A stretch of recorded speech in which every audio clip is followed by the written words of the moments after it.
అంటే మనల్ని తన ప్రేమలో మనల్ని భద్రపరుచుకున్నాడు. తన ప్రేమ ఏసే నమ్ముకోండి తల్లి, యేసుక్రీస్తు వారు నమ్ముకోండి. దేవుడు గొప్పవారమ్మా. ఏసయ్య మనందరిని పుట్టించిన దేవుడు. మనం పాపం చేసి చనిపోతే స్వర్గానికి వెళ్ళాం. నరకంలో భయంకరం బాధ. నరకంలో తప్పించడానికి యేసుప్రభువు వారు భూమి మీద మానవుడిగా వచ్చారు. మనందరం చేసిన తప్పులకి పాపాలకు ఉన్న శిక్ష యేసుక్రీస్తు భరించారు. యేసయ్య మన కోసం చనిపోయి 3వ రోజు తిరిగి లేచారు. ప్రభువుని నమ్ముకుంటే మన పాపాలు క్షమించబడతాయి. మరణం తర్వాత దేవుడి స్వర్గానికి వెళ్తాం. ఇదమ్మా, ప్రభుని తెలుసుకోండి.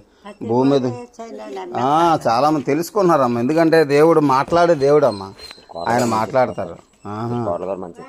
మీరు చర్చి రండి తల్లి, రండి. మొన్న నాన్నగారు చనిపోయారు. అయ్యయ్యో, రండి అమ్మా, రండి చర్చికి రండి తల్లి. ఆదివారం ఎక్కడే కదా వర్తపత్రి సార్.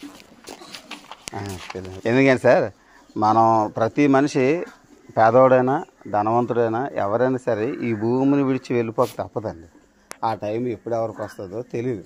ఆ టైం సడన్గా వస్తుంది. ఏంటి సార్, అయితే ఒకటండి, ఈ భూమిని విడిచి వెళ్ళిపోయిన తర్వాత శరీరం మట్టిలో కలిసిపోద్ది. వీళ్ళు ఏం చేస్తారో మనకు తెలియదు. కానీ ఆత్మ దేవుడి దగ్గరికి వెళ్ళాలండి. ఆత్మ దేవుడి దగ్గరికి వెళ్ళాలంటే దేవుడు పరిశుద్ధుడు. మనం తెలుసో తెలియక చేసిన పొరపాట్లు చాలా ఉంటాయి. ఈ తప్పులు ఈ పాపాలు పెట్టుకొని కనుక మనం మరణించినట్టయితే మనలో ఉన్న పాపాలే స్వర్గానికి వెళ్ళనివ్వకుండా అడ్డుపడతాయి. ఎందుకంటే అదంతా పరిశుద్ధమైన లోకం. పరిశుద్ధమైన లోకంకి పాపంతో అపవిత్రత ఉన్న మనం వెళ్ళడం చేరడం కష్టం. ఆత్మ అయితే ఈ సంగతి మనకు తెలియదు.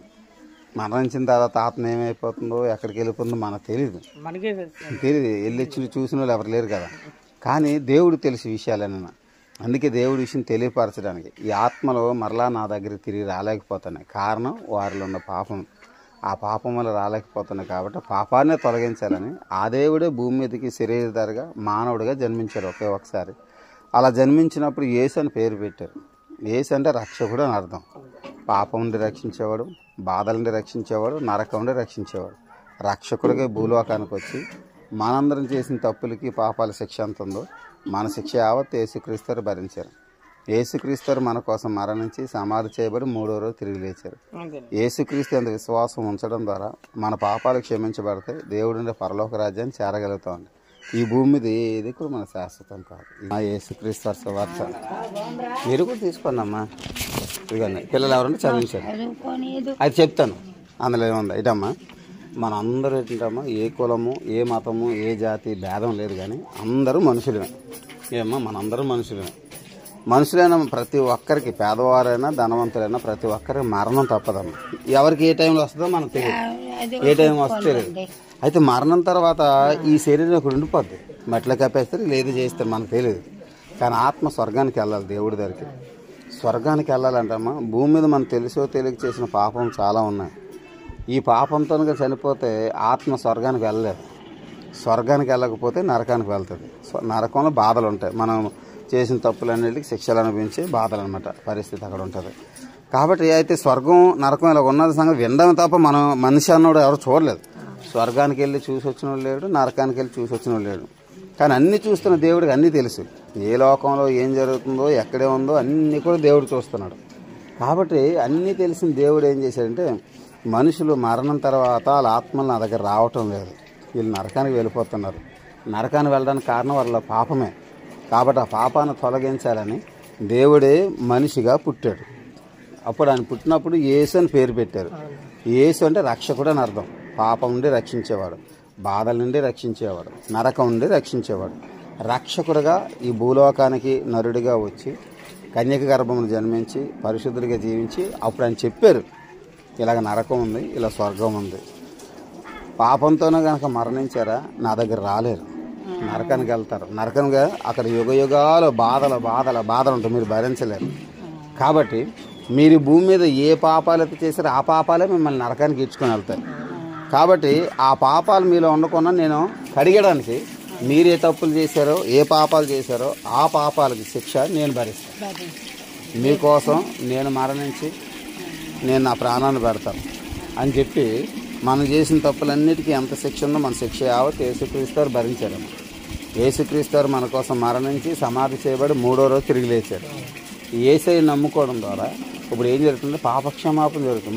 మేము ఊరూరు తిరిగి మనిషికి ఏం చెప్తానంటమ్మా, మీరు దేవుడిని నమ్ముకుంటే మీరు మేడలు కట్టేస్తారు, గోడలు కట్టేస్తారనే ఉద్దేశంతో కాదు. మరణం తర్వాత స్వర్గానికి వెళ్ళాలంటే పాపం పోవాలంటే యేసుక్రీస్తు వారి మార్గం. ఆయన నమ్మితేనే పాపం పోవాలని తెలియపరుస్తున్నాం. కాబట్టమ్మా ఇప్పుడు మనం భూమి మీద ఏది సంపాదించకపోయినా నష్టం లేదు, కానీ పాపక్షమాపణ సంపాదించకపోతే భయంకర నష్టం. నరకానికి వెళ్ళిన తర్వాత ఈ మాటలన్నీ గుర్తొచ్చి, దేవుడా నాకు అవకాశం ఇవ్వు, మరలా భూమి మీదకి వెళ్ళి నేను నిన్ను నమ్మేసుకుంటాను, బాప్తిసం తీసుకుంటాను, చర్చికి వెళ్తాను అంటే అప్పుడు అవకాశం ఉండదు. ఇప్పుడైతే భూమి మీద మనుషులు చాలామంది అడ్డుపడే వాళ్ళు ఉంటారు. ఎందుకు సువార్త చెప్తున్నావు, ఎందుకు నువ్వు చర్చికి వెళ్తాను అడ్డుపడిన వాళ్ళు ఉన్నారు. రేపు మనం చచ్చిపోయినప్పుడు మనతో పాటు వాళ్ళు చావరు కదా. అప్పుడు నరకానికి వెళ్ళిపోతే వాళ్ళు వచ్చి అడ్డరు కదా. కాబట్టి మనం రక్షించలేని మనుషుల మాట నమ్మే కన్నమ్మా, మనం రక్షించడానికి మన కోసం ప్రాణం పెట్టిన యేసయ్య మాట నమ్మే ప్రభువుని నమ్ముకుంటే తల్లి దేవుడిని పరలోకానికి వెళ్తాం. భూమి మీద కూడా దేవుడు మనశ్శాంతిని ఇస్తాడు. భూమి మీద అమ్మ డబ్బుల కన్నా బంగారం కన్నా అన్నిటికన్నా విలువైంది మనశ్శాంతికి మించిన వరం ఏముందమ్మా? కొంతమంది ఇంటి నిండా బీరువా నిండా డబ్బులు ఉంటాయి, నగలు ఉంటాయి, కానీ పడుకోవడం నిద్ర రాదు. మనశ్శాంతి యాతన. భర్త ఎవరితో మాట్లాడుతున్నాను యాతన, భార్య పోతున్నాను యాతన, పిల్లలు అటు ఇటు తిరుగుతున్నారు, చెప్పిన మాట వినటం లేదు యాతన. మనశ్శాంతి లేక అల్లాడిపోతున్నారు. బయటికే వాళ్ళు బంగారం కొనుక్కుని ఆ ఒక్కరోజు 2 రోజులు సరదా తప్ప మరలా కష్టాలు అన్నీ కనబడేసరికి బంగారానికి కూడా విలువ ఇవ్వరు. ఏం బంగారం లేదు, ఏం బట్టలు లేదు, తినడానికి కూడా తిండి మీద ధ్యాస ఉండదు, బతకడానికి ధ్యాస ఉండదు, పడుకుంటే నిద్ర పట్టదు, ఎవరు చెప్పుకోవాలో అర్థం కాదు, ఎవరు చెప్పుకుందామన్నా గొడవలు, చెప్పుకున్నలా చెప్పిన తర్వాత వాళ్ళు ఆర్చేవారు కాదు, తీర్చేవారు కాదు. పోనీ తీరా ఒక మనిషి దొరికారు కదా నా బాధలు చెప్పుకుందంటే వాళ్ళు ఏం చెప్తారు, వాళ్ళు ఇంకో నలుగురు చెప్తారు. దానివల్ల బాధలు పెరిగితే తప్ప బాధలు తగ్గవమ్మ. ఇవన్నీ దేవుడు చూస్తున్నాడు. అయితే వాటన్నిటికీ దేవుడు సహాయం చేస్తాడమ్మా. కుటుంబంలో ఎవరి పరిస్థితి బాగోలేదు, దేవుడు సహాయం చేస్తాడు.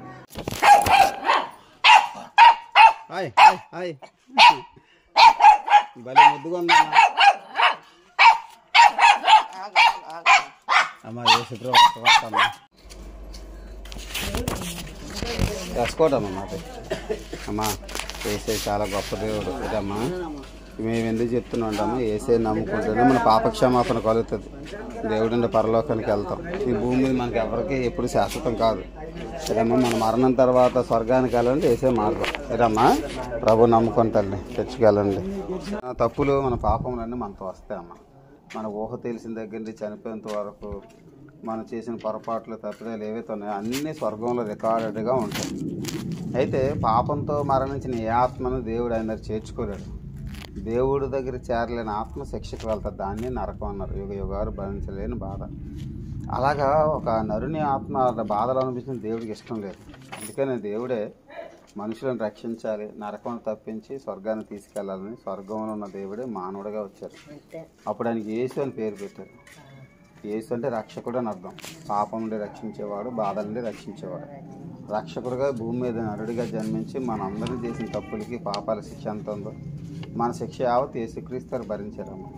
యేసుక్రీస్తు మన కోసం మరణించి సమాధి చేయబడి 3వ రోజు తిరిగి లేచారు. ఇప్పుడు మన ప్రభువా నేను పాపిని దేవాలని క్షమించి ఆ స్వర్గంలో నాకు చోటు దేవాలని ఎవరైనా మనస్ఫూర్తిగా ప్రభువు నమ్ముకొని బాప్తీసం తీసుకొని, బాప్తీసం దేవుడి సొంతం అవడం.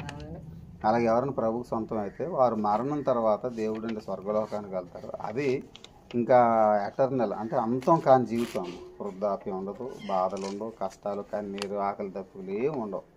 సంతోషకరం జీవితం. ఎన్ని వేల లక్షల కోట్ల సంవత్సరాలను సంతోషంగా బతకొచ్చు అక్కడ. దానికోసమే మేము ప్రకటిస్తాను. ఏం తల్లి భూమి మీద ఇల్లులు ఉన్నా బంగారం ఉన్నా తీసుకెళ్తామేటమ్మా? ఏవి తీసుకెళ్ళాం. మనం ఇష్టపడుతున్నవి ఇవి తీసుకెళ్ళాం. ఇష్టం లేని మన క్రియలు వచ్చేస్తాయి. మనం చేసిన తప్పులన్నీ అక్కడ ఉంటాయి. అవి మనకు ప్రమాదం. ఏటమ్మా ప్రభుని తెలుసుకుంటాం. పాప ఏసని తెలుసుకుందమ్మా. యేసుక్రీస్తు గొప్ప దేవుడు అంటే మేము ఎందుకు చెప్తున్నాంటమ్మా, మతం కోసం కులం కోసం కాదు, కానీ మనం అందరం మనుషులు తల్లి. మనుషులను మనం ఏదో రోజు మరణిస్తాం. మరణాన్ని ఎవరు ఆపలేరు. పలానా కులం వాడు చనిపోవటం లేదు, పలానా మతం వాడు చనిపోవటం లేదు అనేది ఏం లేదు కదమ్మా. ప్రతి కులం, ప్రతి మనుషుడు, ప్రతి మతం చనిపోతాడమ్మా. డబ్బున్నోడైనా పేదోడైనా మరణం అనేది తప్పదు. అయితే మేము చెప్పేది ఏంటంటమ్మా, మరణం తర్వాత మనకి ఇంకొక జీవితం ఉన్నదమ్మా. అయితే దేవుడి దగ్గరికి వెళ్ళాలి. దాన్ని స్వర్గంలో ఉండే జీవితం అంటారు. దేవుడి దగ్గరికి వెళ్ళకపోతే నరకం, అక్కడ బాధలు అనిపించే జీవితం. ఖచ్చితంగా జీవితం ఉన్నది. ఎందుకంటే అమ్మా ఈ శరీరానికి మరణం ఉంది, లోపల ఆత్మ ఉన్నదమ్మా. ఈ ఆత్మకు చావు అన్నది లేదు. దేవుడి దగ్గర నుండి వచ్చింది ఆత్మ. నరుని ఆత్మ యెహోవా పెట్టిన దీపము అని ఉన్నది.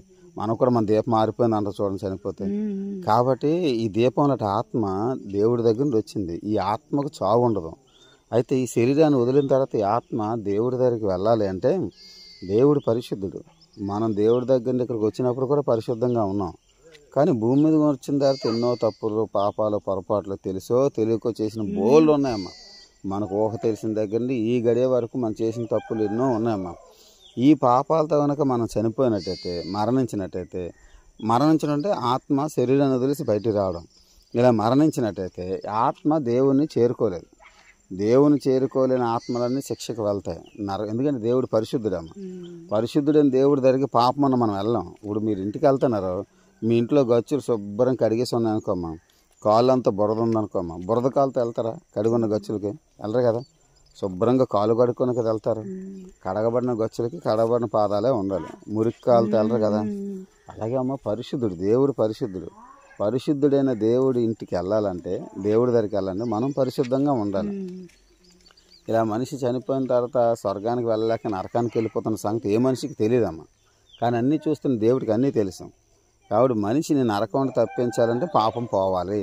పాపం పోవాలంటే మనిషిని చేసింది దేవుడే. కాబట్టి ఆ దేవుడే మనుషులు ఏ తప్పులు చేస్తారో, పాపం చేస్తున్నారో ఆ పాపాలకు ఉన్న శిక్ష భరించడానికి దేవుడే భూమి మీదకి మానవుడిగా వచ్చేసి మనిషిగా జన్మించారు. కన్యక గర్భం, స్త్రీ కన్యగా ఉన్నప్పుడే కన్యక గర్భం ద్వారా ఆయన జన్మించి పరిశుద్ధుడిగా జీవించారు. ఆయన జీవించినంతకాలం యేసు అనే పేరుతో పిలువబడ్డారు. యేసు అంటే రక్షకుడు అని అర్థం. పాపం నుండి రక్షించేవాడు, బాధల నుండి రక్షించేవాడు, నరకం నుండి రక్షించేవాడు. రక్షకుడుగా ఈ భూలోకానికి వచ్చి మనమందరం చేసిన తప్పులకి, పాపాలకి శిక్ష ఎంత ఉందో మన శిక్ష యావత్ యేసుక్రీస్తు భరించారమ్మ. ఆ యేసుక్రీస్తు మన కోసం మరణించి సమాధి చేయబడి 3వ రోజు తిరిగి లేచారు. ఇప్పుడు మనం చేయాల్సిందంటే, ప్రభువా నేను పాపినైనా నన్ను క్షమించి నాకు ఆ స్వర్గంలో చోటు దేవా అని చెప్పి యేసు ప్రభుని నమ్ముకొని చర్చికి వెళ్ళి బాప్తీసం తీసుకున్నట్టయితే మన పాపములు క్షమించబడి స్వర్గానికి వెళ్తామమ్మా. భూమి మీద ఏం సంపాదించామని ముఖ్యం కాదు. సంపాదించిన సంపాదన తీసుకొని వెళ్ళాము, అప్పులున్న తీసుకెళ్ళాం. ఏదైనా వదిలేసి వెళ్ళిపోవాలి తప్ప మనతో పాటు వచ్చేది ఏది లేదు. కానీ మన క్రియలు వస్తాయమ్మా, మనం చేసిన పనులు. అయితే ప్రభుని తెలుసుకున్నట్టయితే మనం చేసిన పాపపు క్రియలన్నీ దేవుడు తుడిచేస్తాడు. పాపం చేసిన పాపాలన్నీ దేవుడు తొలగిస్తాడు. పరిశుద్ధురాలుగా ఆయన రక్తంతో మనకు పాపాలు కడిగి పవిత్రపరిచి ఆయన స్వర్గాన్ని చేర్చుకుంటాడు.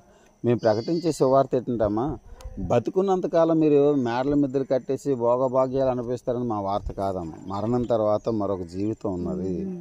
ఆ జీవితంలో స్వర్గానికి వెళ్ళాలి, దేవుడి దగ్గరికి వెళ్ళాలంటే యేసుక్రీస్తే మార్గము. ఆ యేసయ్యని నమ్మితేనే మన పాపాలు క్షమించబడతాయి. లేదంటే మన పాపాలకు క్షమాపణ దొరకదు. రేపు పొద్దునమ్మా తీర్పు ఉంటుందమ్మా.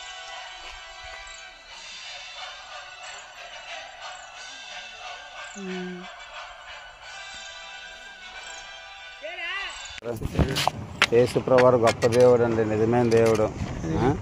ప్రభుని తెలుసుకోండి అమ్మా.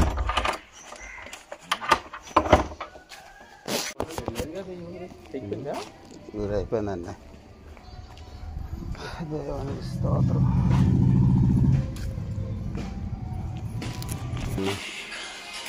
తెలుసుకోండి అమ్మా, ఏసైని తెలుసుకోండి. చదువు బుజ్జి, చదవమ్మా. ఇది కూడా చదవమ్మా బుజ్జి, బొమ్మలు కూడా ఉన్నాయి, చదవండి. యేసుప్రభువు సువార్త అమ్మా. పర్లేదమ్మా, పెట్టుకోండి. జీవితం అందరూ తెలుసు. గొంగళి పురుగు ఎవరికి ఇష్టం ఉండదు. దగ్గరికి వస్తుంటే ఇలా తోసేస్తుంటాం కదా, తోసేస్తాం. అయితే గొంగళి పురుగు ఏం చేస్తుంది అంటే ఎక్కడికి వెళ్ళినా తన ఆహారం కోసం వెళ్తుంది. మనకు తెలీదు. ఆ చూడడానికి చిరాకుండా తోసేస్తాం. అది బాధతో గూడులోకి వెళ్ళిపోద్ది. అది వెళ్ళిపోయి ఒక చోట తనంతట తాను గూడు కట్టేసుకుంటుందమ్మ. గూడు కట్టేసుకొని 21 రోజులు బయటికి రాదటమ్మ. 21 రోజులు కూడా బయటికి రాకుండా దేవుడా ఇటు బయటికి వెళ్తే నాకు ఎక్కడ తిండి దొరకట్లేదు, తోసేస్తున్నారు, అలాంటప్పుడు బయటికి వెళ్ళడం ఎందుకు, అయితే నన్ను ఇక్కడ చంపే, లేదని నా బ్రతికేమో మార్చు అని చెప్పి 21 రోజులు లోపల ఉండిపోద్ది. ఆ తర్వాత దేవుడు ఆ చిన్న జీవికి అంత పట్టుదలను చూసి దేవుడికి ఆనందం అనిపించి దానికి కొత్త జీవితం ఇచ్చి నువ్వు రెక్కలు కట్టుకుంటూ బయటికి ఎగిరిరా అని చెప్పి దేవుడు పిలుస్తాడమ్మ. 21వ రోజున బయటకు వచ్చినప్పుడు రెక్కలు కట్టుకుంటూ ఎగురుకుంటూ బయటకు వస్తుంది. ఒక చిలకగా దాన్ని మనం సీతాకోక చిలక అంటాం. అంటే గొంగళ పూరికే సీతాకోక చిలక అవుతుంది.